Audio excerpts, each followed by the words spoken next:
If you're using the Dr. Brown's bottle with the vent system and you find that you're leaking, here's 4 tips to help prevent it from leaking. Tip number 1 is if you're mixing formula, don't shake it with the vent system in. This can cause formula to get in the vent system, which means that it will most likely leak.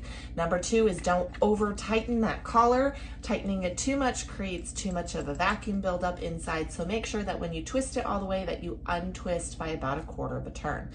Tip number 3 is don't overfill it. Overfilling it can also cause milk to get up in that vent system, which will then cause it to leak. And tip number 4 is don't overheat. Not only is this a burn risk for your baby, but the overheating also can cause expansion in the bottle, which can then get milk or formula into the vent system. So basically, you're trying to avoid getting as much milk and formula in that vent system as possible. So you're shaking it without the vent system, you're heating it without the vent system, you're putting it in gently, making sure to not overfill it and not screw it too tight. Now you know.